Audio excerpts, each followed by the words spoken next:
Hello everyone, welcome to my channel. If you enjoy this, please hit the like and subscribe button. This is the first time I've been on the PTS, so we're just going to go through it as it goes. I'm just going to have to go through the silly tutorials right now, and then we'll get straight into the new map UI, which is one of the biggest changes. So, pretty normal map here you see, and then boom, all the targeted loot comes up. So, an area has a targeted loot, they're the slightly faded ones. And then missions have also targeted loot. So in an area you have a much better chance of getting that particular type of loot, whether it be a rifle, whether it be a backpack, whether it be a mod, an RNK, whatever it's going to be. And on a mission you have a much better chance from the mobs, and the boss will guarantee to drop you one of those pieces. A lot of these faded ones as well, like the Alps Summit there next to the White House, if you do major activities like CP4 control points, etc., the main boss will drop one of those items as well, as what they've said. So you can go off and actually farm what you want. Okay, it's not 100% perfect, obviously, because if I want a Badger Tough set of gloves, I can go and farm for Badger Tough. I cannot farm specifically for Badger Tough gloves. I could farm for either Badger Tough or gloves if they're on the map. So it's still a little bit of RNG, but with the new changes to the recalibration, it's a lot better, which we'll get into.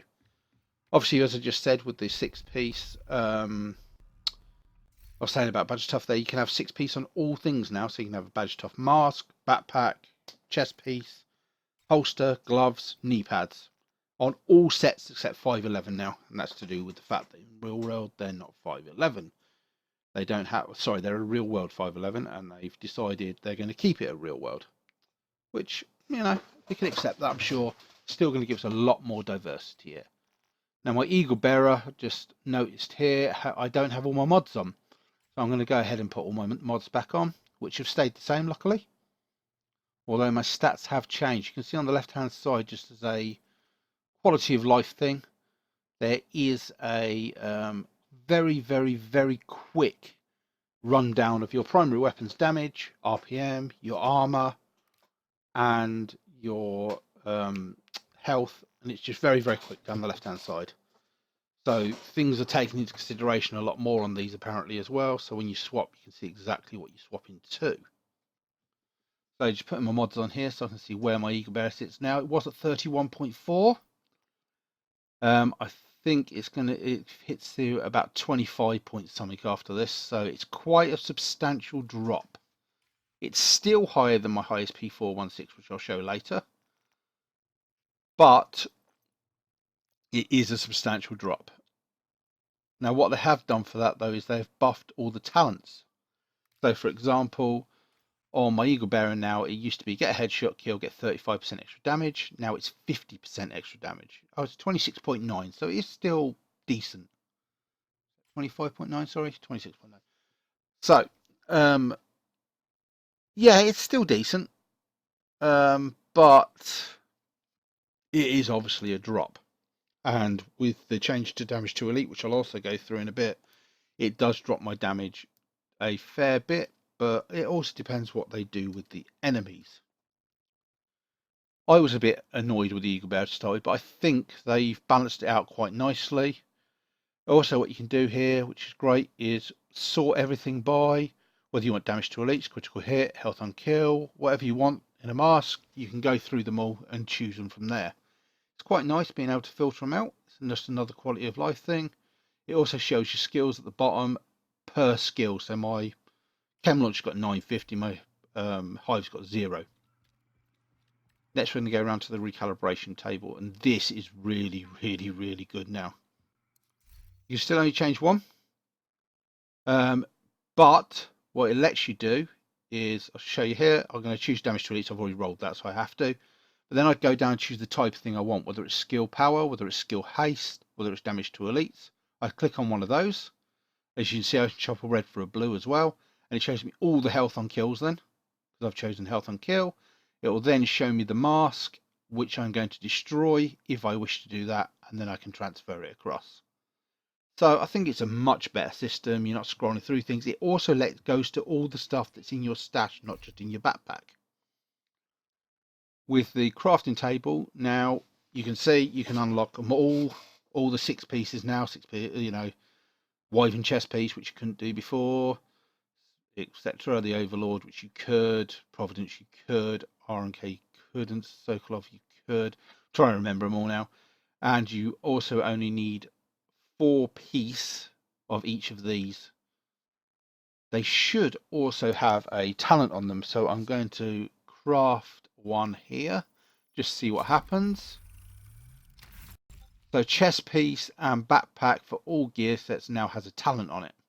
This one is hardened, which I craft one of each of the special sets here off the raid sets, but each of them comes with a passive talent. I don't know whether they're all going to be passive talents or whether that means you can get active talents in the raid, or I'm just getting unlucky on this one. But obviously with the recalibration saying you can put talents across, etc., we'll have to see how that all works out. You can also see as well you only need a 4 piece now. It says 4 out of 6, but 2, 3 and 4, those are your bonuses.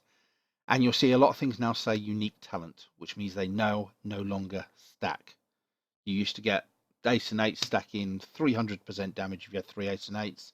That no longer happens. It's a single aces proc. I think they've started to bring it down a little bit, because some people were running through and just one-shotting Razorback, and it was getting a little bit silly, to be honest. So I think they brought it down a little bit. As long as they keep the enemies within a thing where we can still kill them, I think it's a really good thing. These here, it says it'll tell you where you can get them, but to be honest, unless it's a special project, it just says special mission, it just says projects, control points, or buy them. We already knew that, so we got there's going to be a lot more blueprints now because they've opened up all the 6 piece. Next up, we've got the firing range. So that works as normal, but you can now do things like take damage to yourself. So you see here, I take damage and I proc my berserk, which you can never do before. And I can go in there and turn to elite and do some damage with berserk on. It's dropped my damage quite a bit from the standard server, to be honest. Quite a bit indeed, but it's still getting decent damage. 84,000 a shot. So it's okay, but it has dropped my damage a fair bit on this one. Next thing I want to go to, which seems to have flown under the radar, is these new talents. Well, not new talents, but reworked talents. Like hard hitting has gone up to 25%, but you can only ever have one. It's a unique skill. Hard hitting, vital, restorative, etc., etc. Those passive talents are all unique skills, so you can only have one on there now. This means it actually drops my damage to elites, which is why I'm doing less damage, because my weapon's doing less and I'm dropping damage to elites. But a lot of these have been buffed up, these passive ones, like 30% for hazard protection, 25% for damage to elites, etc., etc. But as I say, they are unique. This will create a lot of build diversity, which I'm quite happy about. But I want to see how it works out now. It will make you think about your build, because you can't just stack something somewhere and run at it. Although, with the new system, you could go all red or all blue and then work it out from there. So it's going to be really, really, really interesting, to be honest. Just looking at my next P416 when I go down here. I was looking for a named weapon, but I've put them all on another character to see if they've changed. But if we look at P416 in the top right in a second, because I'm just messing around here, we'll be able to see that does a little bit less than my Eagle Bearer, but with a higher RPM, but it doesn't get that 50% buff. So I think they've tried to make all weapons viable now. Let's say all in all, I'm actually quite happy with this. So as I say, if you like this, just like and subscribe. And thank you very much for watching.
issue.